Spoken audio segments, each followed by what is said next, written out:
From the farmers and ranchers of Farm Bureau, this is Farm Weekend.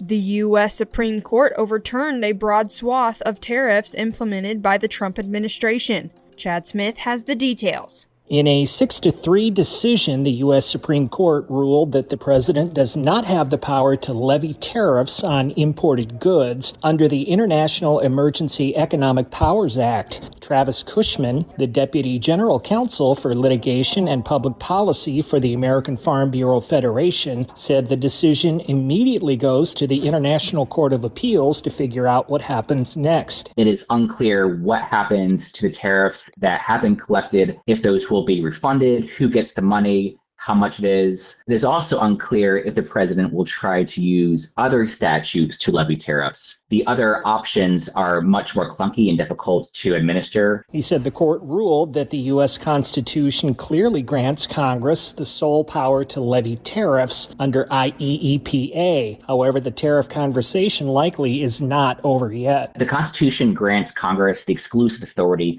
to tax and tariff. And so if Congress wants to levy a tax, they can do that. The president does not have that authority. About half of tariffs were under IEEPA, the new tariffs. Other half were under other sections. So the other sections can still provide an avenue for those. Chad Smith, Washington.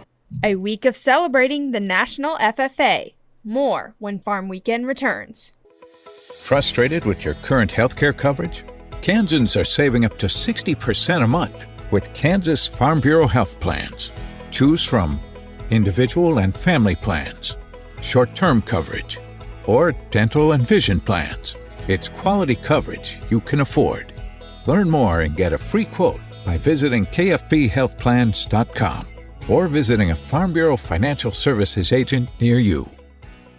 National Blue and Corn Gold fly proudly this week as we celebrate the National FFA Week, a time to recognize the lasting impact FFA has on its members and the agricultural industry. Founded in 1928 in Kansas City, Missouri, the National FFA organization began with a vision to prepare young people for leadership and careers in agriculture. Leslie Applegate of New Jersey served as the first National FFA president, and the organization's first national convention was held in Kansas City, where a legacy of leadership first took root. Nearly a century later, FFA has grown tremendously, opening doors for future agricultural leaders to explore the many avenues within the industry, from supervised agricultural experiences to career development events and competitions in horticulture, livestock, and food science and technology. FFA provides opportunities for students to discover their passions and sharpen their skills. As an alumnus of the Doniphan West FFA chapter, I will always be grateful for the growth, leadership, and lifelong lessons I gained through FFA. For anyone who's ever worn that jacket, the words learning to do, doing to learn, earning to live, living to serve are more than a motto. They are a lifelong commitment.